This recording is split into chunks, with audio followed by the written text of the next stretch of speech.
అవసరం ఏమొచ్చింది ఇలా ఒకసారి చెప్తే అయిపోయిందా అండి ఇలా. ఓకే, చరణ్ కౌశిక్ గారు సార్ ఇక్కడ కూతురు మాట్లాడుతూ తల్లికి నోటీసులు. అదే చెప్పినాను ఇలాగా, కూతురు కాంగ్రెస్ పార్టీ కాదు కాబట్టి తల్లికి ఇచ్చారు. ఎందుకు సమాజం అంతా ఆమె కాంగ్రెస్ పార్టీ అనుకుంటారు కాబట్టి ఇప్పుడు తల్లి ఇచ్చే రిప్లై ఆధారంగా తెలంగాణ సమాజానికి అర్థమవుతుంది. మీరే అన్నారు అంటే ఆమె మా పార్టీకి సంబంధం. అదే సంబంధం లేదు, మీరు అందరూ ఏమనుకో, ఇప్పుడు అందరూ నేను అన్నది కూడా మీరు నమ్మలే.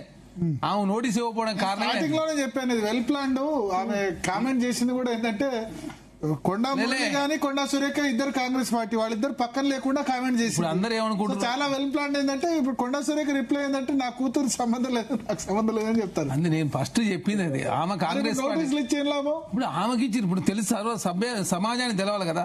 సుష్మితా పటేల్ కూడా కాంగ్రెస్ పార్టీ అని చెప్పి అనుకుంటారు కాబట్టి ఆమె ఇప్పుడు ఆమె నోటీస్ ఇచ్చినాక నేను కాంగ్రెస్ పార్టీ మెంబర్షిప్ లేదు నాకెట్ నోటీస్ ఇస్తే అంటారు. ఇప్పుడు కొండ సురేఖ గారు ఇచ్చారు, ఆమె సమాధానం ఇస్తుంది. మా కూతురు మాకు సంబంధం ఉందని చెప్తుందా సంబంధం లేదని చెప్తా తెలిసిపోతుంది. అందుకే సమాజాన్ని తెలవడం కోసం మాత్రమే నోటీస్ ఇచ్చారు.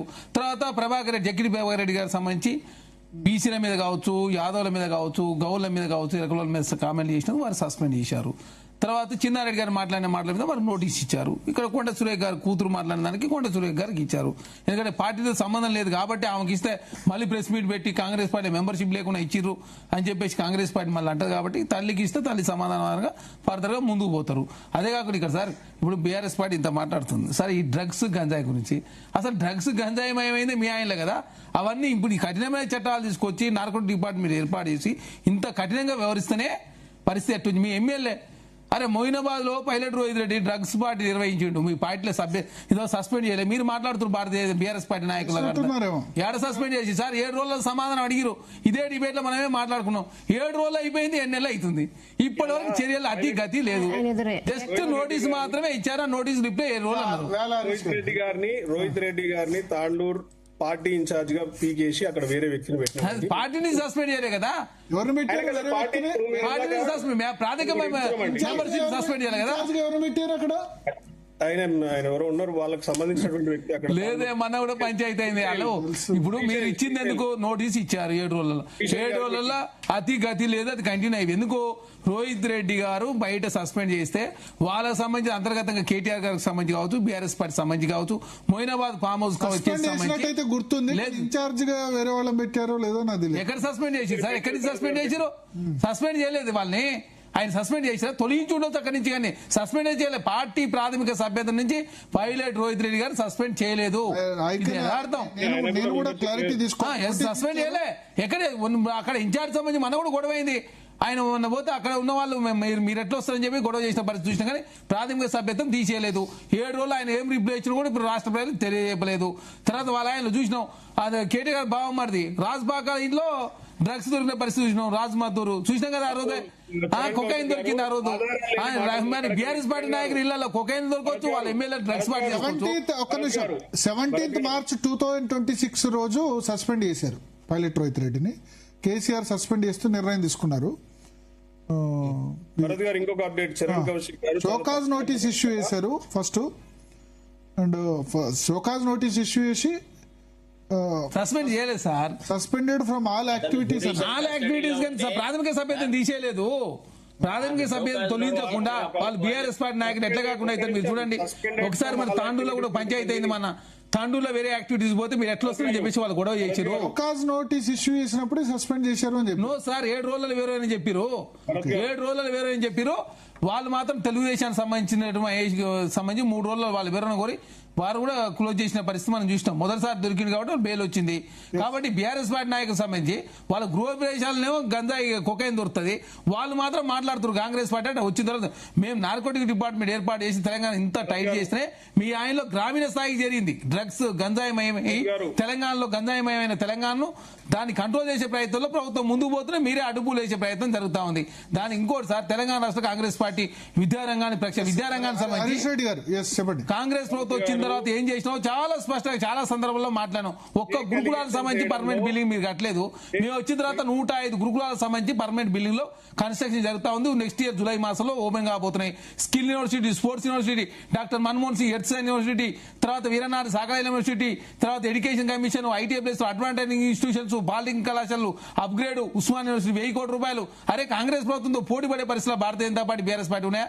అదే మంచిర్యాలలో పోలీసు వాళ్ళ పిల్లల కోసం స్కూలు. తెలంగాణ రాష్ట్రంలో ఎన్ని స్కూల్ సార్ ఒకటా రెండా మేము చేసినటువంటి మార్పులు కావచ్చు, తర్వాత ఇప్పుడు తీసుకొచ్చి స్కిల్ యూనివర్సిటీలో మెడ్ చేసులు కావచ్చు, తెలంగాణ రాష్ట్రంలో ప్రైవేట్ రంగంలో ఉద్యోగాలు ఆకర్షించే ప్రయత్నంలో భాగంగా ముఖ్యమంత్రి గారు ప్రతి నెల రివ్యూ నిర్వహిస్తూ విద్యారంగంగా అత్యధిక నిధులు కేటాయిస్తామని చెప్పి చాలా స్పష్టంగా ముందుకు పోతా ఉంది. మీరు పెట్టినటువంటి రియంబర్స్మెంట్ కూడా ఇప్పటికి 8,000 కోట్ల రూపాయలు అవుతుంది. మేము వచ్చిన తర్వాత రియంబర్స్మెంట్ కావచ్చు అవన్నీ కూడా తీర్పే ప్రయత్నంలో ప్రభుత్వం ముందుకు పోతా ఉంది. ఒక్క రోజు రివ్యూ నిర్వహించిన వాళ్ళు మాట్లాడుతున్నారు ఎడ్యుకేషన్ రంగానికి సంబంధించి. హరీష్ రెడ్డి గారు లేదండి, ఇందాక డ్రగ్స్ గురించి మాట్లాడేది కాబట్టి చెప్తున్నా ఒక చిన్న సవరణ. ఈ కాంగ్రెస్ పార్టీ నాయకులకు రైట్ ఫ్రమ్ ద సీఎం కింది గ్రామీణ స్థాయి కార్యకర్త వరకు కూడా ఫేక్ ఎలిగేషన్స్, ఫేక్ ముచ్చట్లు చెప్పడంలో సిద్ధాస్తులు వీళ్ళు నంబర్ 1. ఇలా చరణ్ కౌశిక్ గారు అన్నారు కేటీఆర్ గారు బావమరి దీంట్లో ఏదో డ్రగ్స్ దొరికినాయి, మీకు నిరూపిస్తారా? ఆ రోజు అక్కడ ఉన్నటువంటి పోలీస్ ఆఫీసర్ గారు ఇచ్చినటువంటి డాక్యుమెంట్ చదువును ఒకసారి. అక్కడ ఎటువంటి డ్రగ్స్ లభ్యం కాలేదు, ఏమీ లేదు. వాళ్ళ ఇంట్లో సొంత పార్టీ చేసుకున్నారండి వాళ్ళ కుటుంబ సభ్యులు. ఎవరో బయట నుండి వచ్చిన ఒక వ్యక్తికి పాజిటివ్ వస్తే ఆయన కూడా తీసుకుపోయి అదేంది టెస్ట్ చేసిర్రు. అద్దప్ప ఇంతవరకు అక్కడ వాళ్ళ కుటుంబీకులు కానివ్వండి, ఆ ఇంట్లో కానివ్వండి ఎటువంటి మెటీరియల్ దొరకలేదు, సబ్స్టెన్స్ దొరకలేదు. మీరు ఎలా ఇట్లా బట్టగాల్సి మీదేస్తారు నాకు అర్థం కాదు సార్. 24 గంటల లోపు బ్లడ్ శాంపిల్ లో వస్తే గుర్తుపెట్టుకోవాలి, యూరిన్ శాంపిల్ కాదు బ్లడ్ శాంపిల్ వచ్చింది. ఆ తర్వాత సార్ అది అక్కడనే వాళ్ళ బామ్మర్దులు ఎందుకు అరెస్ట్ చేశారు? మరి దానికి సంబంధించి చట్టం ప్రకారం ముందుకు పోతారు కదా సార్. దయచేసి అర్థం చేసుకోవాలి. అరే ఇప్పుడు మహేష్ అనే వ్యక్తి ఉన్నాడు, ఎంపీ సార్ పుట్ట మహేష్. నాకున్న ఇన్ఫర్మేషన్ ఏంటంటే ఆ పార్టీలో పాల్గొన్న వాళ్ళకి ఎవరికో డ్రగ్స్ పాజిటివ్ వచ్చింది. వాళ్ళు అదే సార్ రాజు మద్దూరుకు వచ్చింది, రాజు బాగా రాలే కదా. నేను చెప్తున్నా, అదే చెప్తున్నా, రాజు మద్దూరుకు వచ్చింది. ఇప్పుడు మీరు ఒక 100 మందితో పార్టీ చేస్తారు, వాళ్ళు ఎక్కడో ఎప్పుడో 10 సంవత్సరాల క్రితం డ్రగ్స్ తీసుకుంటారు, దానిలో పాజిటివ్ సార్. ఇది దయచేసి ఆ సందర్భంలో మనం కూడా డిబేట్ పెట్టుకున్నాం. 24 గంటల లోపు యూరిన్ లో తీసుకునేది 24 గంటలు మాత్రమే ఉంటది. ఆయనది వచ్చింది యూరిన్ లో పాజిటివ్ వచ్చింది, బ్లడ్ లో శాంపిల్ అంటే ఎక్కడో తీసుకునే ఉండొచ్చు. అరే నిపుణులతో చర్చించిన తర్వాత కదా మనం మాట్లాడింది. కాబట్టి దయచేసి గుర్తు మహేష్ అనే పుట్ట మహేష్ తీసుకున్నాడు, ఫస్ట్ దొరికినందుకు చట్టం ప్రకారం వాళ్ళ బెయిల్ ఇచ్చి పంపి. మరి చట్టంలో ఉంది, చట్టానికి ఎవరైనా అతిథులు కాదు కదా. తెలంగాణ రాష్ట్రంలో కాంగ్రెస్ ప్రభుత్వంగా గుర్తుపెట్టుకోవాలి, చట్టం అనేది ఎవరికి చుట్టం కాదు. దానిలో భాగంగా పైలట్ రోహిత్ రెడ్డి గారు కావచ్చు, వాళ్ళ తమ్ముడు కావచ్చు, వాళ్ళ డ్రైవర్ కావచ్చు, పుట్ట మహేష్ గా అందరిని అరెస్ట్ చేసి మొదటిసారి కాబట్టి వాళ్ళు వదిలిపెట్టారు. తర్వాత రెండోసారి మూడోసారి దానికి రకరకాల చట్టాలు ఉన్నాయి, పీడీ యాక్ట్లు ఇవన్నీ ఉన్నాయి కదా, దానిలో భాగంగా ముందుకు పోతున్నారు. అరే అదే కాంగ్రెస్ పార్టీ సంబంధించి ఎవరి దొరుకుంటే బీఆర్ఎస్ పార్టీ ఎంత పెద్ద ఎత్తున గలాట చేసేది. అంటే మీరు ఎవరు మందు తాగను ఎవరు తెలంగాణలో అంటే దావతులు అని చెప్పేసి మీరు బుకాయించలేదా? కాబట్టి దయచేసి బీఆర్ఎస్ పార్టీ డ్రగ్స్ గురించి ఎంత తక్కువ మాట్లాడుతుందా మంచిది. ఎడ్యుకేషన్ సంబంధించి ఏనాడు కూడా కేసీఆర్ గారు ఒక్కరోజు రివ్యూ నిర్వహించిన సందర్భం లేదు. ఎడ్యుకేషన్ మొత్తం సర్వనాశనం అయింది బీఆర్ఎస్ ప్రభుత్వాలే. మీ కాంగ్రెస్ ప్రభుత్వం వచ్చిన తర్వాత ఏం చేసిన ఎక్కడ ప్రతిపక్షం మేడం? ప్రతిపక్ష నాయకుడి అసెంబ్లీ రాకుండా ప్రతిపక్షం ఎక్కడిది? ప్రతిపక్ష నాయకుడు మాట్లాడుతున్నాడా? ప్రతిపక్ష నాయకుడు అది కాదు. ప్రశ్నలు మేడం అదే నిర్మూలించగలిగారా? ఇన్ని మార్గాల ద్వారా చర్యలు తీసుకున్నాం కాబట్టి ఈ పరిస్థితి ఉన్నది. డ్రగ్స్ గ్రామీణ స్థాయికి పోయింది మేడం. పంజాబ్ కు వచ్చిన పరిస్థితి తెలంగాణ రాష్ట్రంలో వచ్చింది. నిజంగా కేసీఆర్ 3వ ముఖ్యమంత్రి అయి ఉంటే తెలంగాణ మొత్తం సర్వనాశనం అయిపోయేది. మొత్తం డ్రగ్స్ మయం గంజాయిమయం అయిన తెలంగాణను బాగు చేసే ప్రయత్నంలో భాగంగా రకరకాల నార్కోటిక్ విభాగం ఏర్పాటు చేసి ఒక ప్రత్యేక విభాగాన్ని ఏర్పాటు చేసి ముందుకు పోతుంది కాంగ్రెస్ ప్రభుత్వం. మాతో పోటీపడే పరిస్థితిలో బీఆర్ఎస్ పార్టీ ఉందా?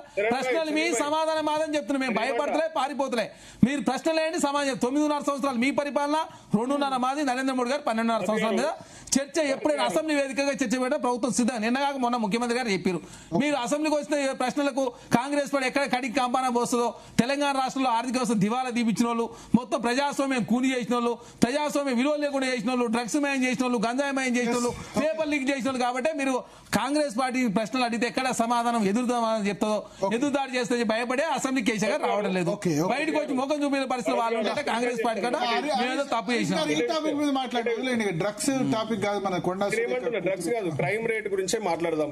ఇలా చరణ్ కౌశిక్ గారు చదువుకున్న వ్యక్తి, చాట్ జీపీటీలోకి వెళ్ళి ఒక్కసారి అడగండి crime rate in Telangana since 2024. ఈడేమొచ్చింది తెలుసా?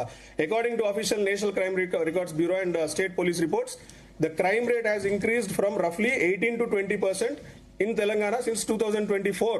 Okay. 18 నుంచి 22% ఇంక్రీజ్ అయింది. రకరకాల దొమ్మిలు, హత్యలు మీరు పెద్ద చేసిపోయారా, ఇంకా పెద్ద అయిపోయింది. మీరు మొత్తం డ్రగ్స్ గంజాయమయం చేసి పడుచుకోకుండా నార్కోటిక్ ఏర్పాటు చేయకుండా ఏకంగా కేటీఆర్ గారు వైట్ ఛాలెంజ్ స్వీకరించలే. వీళ్ళు మాట్లాడుతున్నారు యువతకు ఏం సందేశం ఇవ్వాలా? వైట్ ఛాలెంజ్ స్వీకరించి అందరు టెస్ట్ చేయించుకుంటే ఈ పరిస్థితి ఉండేది తెలంగాణకు. కేటీఆర్ గారు పారిపోయినప్పుడు